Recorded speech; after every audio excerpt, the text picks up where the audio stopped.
Welcome back to the channel. This is EVs in China, and I'm Michael.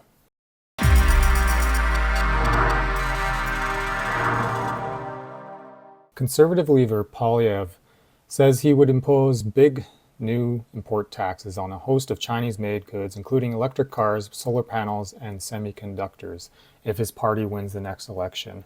However, in late June, Finance Minister Freeland launched the required consultation process to impose new tariffs on Chinese-made EVs and EV supply chain materials and products. In June, she delivered a serious speech on an Ontario auto plant about the threats imposed to Canada of importing EVs made in China. China was engaged in an intentional state-directed policy of overcapacity, undermining the Canadian EV sector's ability to compete in domestic and global markets, she said. She vowed strong action, referencing the rarely used Section 53 of the Customs Tariff Act, which gives the Minister of Finance broad latitude to impose steep tariffs on foreign imports to protect Canadian interests. By the time the minister said the speech, the Biden administration had already imposed 100% tariffs on Chinese EVs, and Europe announced a plan to impose tariffs of as much as 38%. So when Freeland launched the 30-day consultation period to gauge the views of Canadian stakeholders on potential measures, Canada was fully expected to launch similar action shortly after the 30-day window closed on August 1st. She still hasn't announced any action as of now, and it is not clear why. After launching more than $50 billion in federal and provincial government incentives to stimulate a domestic sector for EVs and battery manufacturing, it has been inevitable that Ottawa would also need to align with Washington on tariff action as well. So what's happened with this $50 billion in federal provincial government incentives? These are subsidies, which they gave to certain companies. And what did the companies do? They just gave it to their shareholders. So nothing's really happened. Not much has been put into, manufacturing EVs or developing batteries, besides their collaboration with Volkswagen. Let's look at the video here about Roger Boyd. Roger Boyd is a fellow at the Basile School of International Affairs. He commented that with tariffs on Chinese EVs, Canada would become the new East Germany. And he says, before the Berlin Wall came down, many Eastern Germans were proud of their Trabant cars. But as soon as the wall came down, and they could see brands such as Volkswagens, Mercedes, BMWs, they suddenly saw how backward those Trabants were. The United States has now constructed its own electrical vehicle version of the Berlin Wall, he says, a 100% tariff wall against the leader in EV development. China, that has utilized a mixture of government support and brutal domestic competition to produce world-beating EV industry, Canada has been under pressure to do the same. Ottawa has launched consultations on the matter, and a decision could come any day now. It would be a mistake, he says, if Canada follows the United States in imposing punitive tariffs. To gain real traction for the adoption of EVs in Canada, we need more competition, and I agree, and lower prices, something the Canadian manufacturers can provide. And I need to make a comment about this because people think they're cheaper just because they have cheaper labor. When in actuality, you know how cars are made, mainly by robots, right? And the reason why they're cheaper is because they're getting subsidies, just like anything else like milk or anything, any kind of product around the world, you're getting subsidies. That's what keeps the cost down and affordable for people. So continuing on, even with the current Canadian 6% car import tariff, plus transport and other costs, EVs from China would compete on the level of internal combustion engines only. If it is okay for Tesla to supply Canada from its Shanghai plant, why should it not be okay for BYD to supply Canada from its Chinese plants, or even from its Mexican plant, which sits within the free trade created by the Canada-United States-Mexico Agreement? The US and Europe are attempting to protect their car manufacturers from their own mistakes, such as repeatedly doubling down on ICE vehicles and the wrong future bet of hydrogen. Also, with respect to the European manufacturers, cheating on diesel emission tests, significant collusion against the interests of consumers. We've seen this with Toyota. With certain countries, they've been, cheating with the emissions. Even Tesla squandered its first mover advantage, and it's now struggling in the Chinese market. In 2001, General Motors threw away the lead that it had with EV1 after using its political muscle to get California's electric car mandate removed. In the case of the big three, U.S. manufacturers GM, Ford, and Chrysler, which is now Stellantis, their focus has been selling bigger and more expensive trucks and SUVs while returning tens of billions of dollars to their shareholders rather than investing in the future. The exact opposite of the Chinese manufacturers.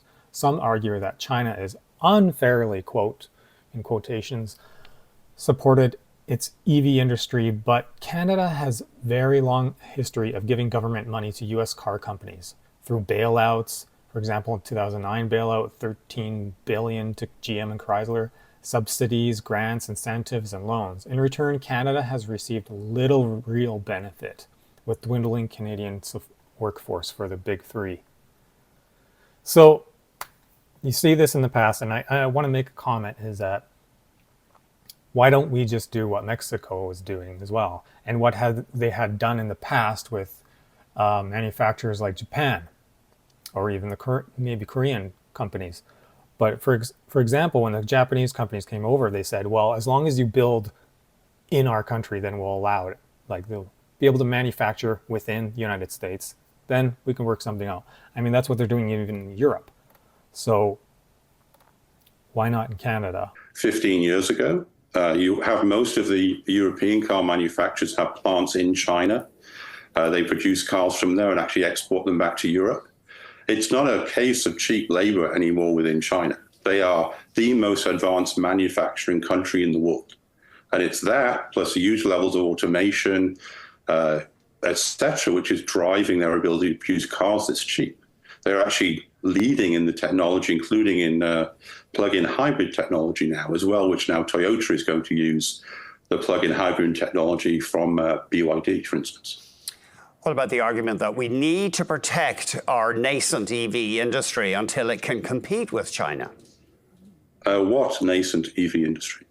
So, not following the US into construction of an EV version of the Berlin Wall is in Canada's national interest. By providing Canadians with access to vehicles from the leading EV manufacturing nation, it is not the responsibility of Canadian consumers to subsidize US car company profits. The Canadian government must do what it is in the interest of Canadians and withstand any US pressure to implement any self-harming tariff wall against Chinese EVs, and therefore not become the land of the EV equivalent of the Trabant. Instead, perhaps it should be negotiating with the likes of BYD for Canadian EV plant, what I said, and the world leader CATL for a battery plant. Poilievre is just acting just like Trump was back in 2018 when he put all the tariffs on Canadian steel and aluminum imports. He's trying to act the same way. He's putting his thumb down on the scale as it is. Like back then, Freeland blamed the unfair competition from China's intentional state-directed policy for overcapacity as undermining Canadians' EV sector's ability to compete.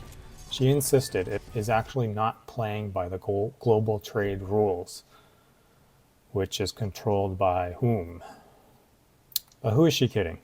By inundating their own EV sectors with government subsidies, Canada and the US are hardly models of free and fair trade. Washington's $7,500 US rebate for EV buyers already excludes cars with batteries or battery components from foreign entities of concern.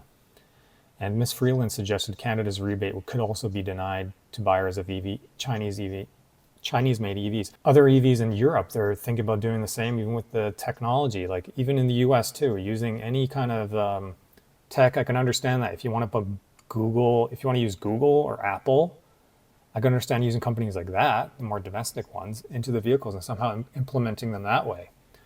I don't see a problem with that. Why not just do that? Just make it happen. You don't have to block everything. Like, this is only just going to harm consumers. So the goal is not to really level the playing field. They just want to shut down the Chinese EVs out of the market entirely and kind of like isolate themselves and insulate the North American EV and battery market. So what we're just going to see is if they start doing this and have this tariff war, we're just going to see more expensive, like people are already laughing how expensive the EVs are. They won't buy them because of that. But if we come with some collaboration with China, where we can get some affordable EVs, get them down to like $20,000, you could do that easily. Even with their cheapest, what was it, the Seagull, I'm sure even with the tariffs, it would be around 20,000 something. You could probably still get one that cheap and people still buy them, and the tariffs just won't work. But if you were to remove or reduce the tariffs, or not even put any extra tariffs at all, the more premium brands like Li Auto would still be expensive here, as they are in China. They are a top brand. The same people who would buy an Infiniti would be buying something like that as an alternative. Whereas the regular consumer, they could afford something like a BYD, which would be affordable and have all the things that they want that the luxury vehicles provide here right now. So please let me know what you thought. Let me know if I'm not informed enough, or what are your thoughts. Maybe you have some rebuttal. Please put in the comments. I would like to know. If anything I missed, maybe put in comments below as well. I'm thankful for you taking this time to watch this long of a video. And yeah, hopefully I'll see you in the next one, and take care. Bye.